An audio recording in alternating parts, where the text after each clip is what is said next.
নমস্কাৰ, মোৰ নাম শ্ৰীমতী পেবী মৰাণ।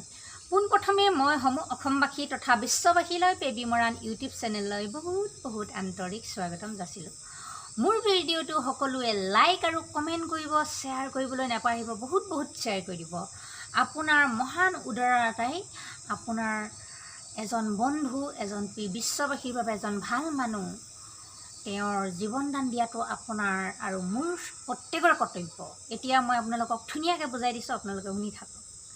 এতিয়া কথাটো কি, বহুত ৰহস্য কথা যে মানুহৰ মৃত্যু, এইটো মই হাঁহিয়ে কৈছোঁ। একচুৱেলি মানে মই জানো যে মোৰ এদিন মৃত্যু হ'ব, মই সেইকাৰণে হাঁহি আছোঁ।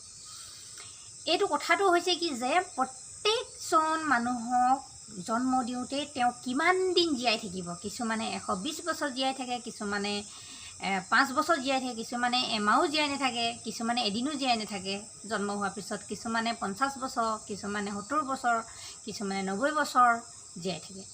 কিন্তু কোনো এজন ডাঙৰ মানুহে বা কোনো এজন ধনী মানুহে, কোনো এজন ভিখাৰী মানুহে, কোনো এজন সৎ মানুহে মানে মৃত্যুৰ পৰা হাত সাৰিব নোৱাৰে। ই এক সত্য কথা। কিন্তু এটা কথা বহুত সত্য অসমীয়া ভাষাত আছে যে সাৱধানতাৰ মৰণ নাই। যদি আপুনি জানে যে এই আহাৰখিনি খালে আপোনাৰ স্বাস্থ্যৰ কাৰণে অনিষ্টকাৰক বা ক্ষতিকাৰক বা বেমাৰ হোৱাৰ আকাংক্ষা আছে, তেন্তে আপুনি যদি খাই থাকে তেতিয়াহ'লে আপোনাৰ বেমাৰ হ'বই। আৰু বেমাৰ হোৱাটোতো হ'বই, কিন্তু আপুনি চিকিৎসা চলি থকা অৱস্থাটো যদি সেইখিনি খায়ে থাকে তেন্তে আপোনাৰ মৃত্যু অনিবাৰ্য হ'বই। এটা 100%। গতিকে আপোনালোকে খোৱা খাদ্যৰ ওপৰত গুৰুত্ব দিয়ক আৰু নিজৰ স্বাস্থ্যটো ভাল কৰক।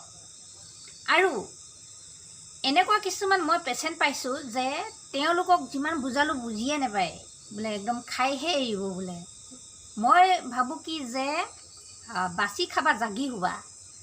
কিছুমান বস্তু মানুহে খাব নালাগে, জিভাখন অকণমান কণ্ট্ৰলত কৰিব লাগে। আৰু ঔষধটো লাষ্ট পৰ্যায়ত যদি খাই যদি অভাৰ হৈ যায় বেমাৰটো, তেতিয়া মানে এই বেমাৰটো মানে ঔষধে মানে একচেপ্ট নকৰে। মানে বডিত মানে খোৱাৰ পিছত মেডিচিনটো গলাব পাৰিব লাগিব, তাৰপাছতহে লাহে গোটেই জেগাত যাব, শৰীৰৰ অংশত যাব, তেতিয়া বেমাৰটো লাহেকৈ ভাল হ'ব। কিন্তু কিছুমান মানে 15 দিনতে খাই ভাল পাব বিচাৰে। কিন্তু এনেকুৱা এজন পৃথিৱীত ডাঙৰ চাইণ্টিষ্ট নাই, যে ডক্তৰ নাই যে 15 দিনতে যে ইমান ডাঙৰ বেমাৰ ভাল হ'ব। এইটো কথা কেতিয়াও সত্য নহয়। কিন্তু কিছুমান ভাল হয়, নোহোৱাও নহয় যে প্ৰথম হ'ব লাগিব। আমি 15 দিনতো ভাল কৰাইছোঁ। 10 mm মানে এজন কেঞ্চাৰ পেচেণ্ট আহিছিলে, ষ্টমাক কেঞ্চাৰ।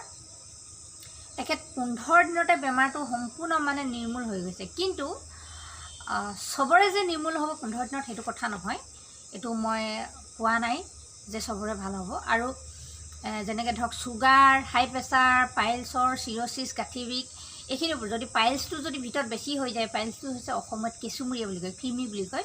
এইটো যদি বহুত পুৰণা হয়, যদি অভাৰ হৈ গৈছে ভিতৰত, তেতিয়াহ'লে মানে অলপ সময় লয়। 15 দিনত একোৱে গম নাপায়। মানে কিছুমানৰহে গম পায় যে তেওঁ যে ভাল হৈছে বুলি, আৰু কিছুমানৰ মানে একেবাৰে গম পোৱা নাযায়, সময় লয় ভাল হ'বৰ কাৰণে।